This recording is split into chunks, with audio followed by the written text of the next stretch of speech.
Who's ready to talk about trauma? Because you and I have gone through the same thing. You remember being a kid, and there's two team captains standing in front of everybody picking teams. Some of you are going like, ooh, don't talk about this. Well, one by one, your friends get picked, and you're standing there doing the math in your head, hoping you're not going to be the last one standing.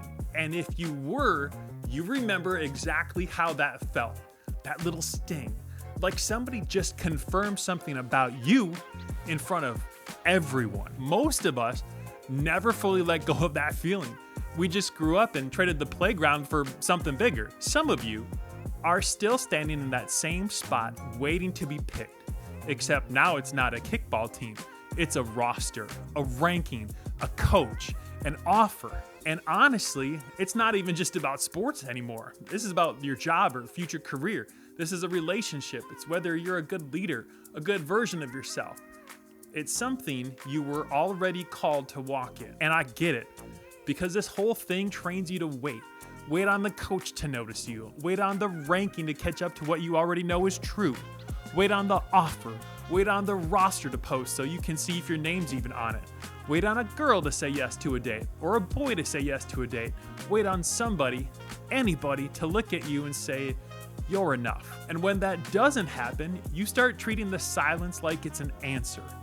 Like nobody saying anything means, well, the answer is no. I've done this. I've sat there and kept score on myself, counting what I hadn't gotten yet, instead of standing on what was already true. And it wasn't patience, it was fear.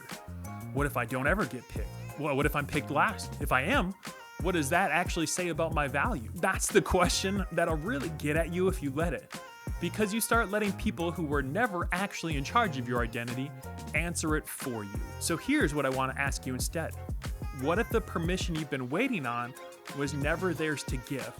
What if your name was already spoken before any of them ever picked up a clipboard? There's a verse in the Bible, and I know we don't use the Bible a lot on these videos, but there's a verse that says, by the grace of God, I am what I am. It's not by the scoreboard, not by the offer letter, not by what somebody says about you or what somebody forgot to say about you. By grace, which means your identity was never sitting at the end of your performance. It was already given to you before you ever stepped on the field. Stop waiting on the whistle. Stop waiting on the roster. Stop waiting on some team captain to tell you who you are. Stop waiting to be chosen. You already were.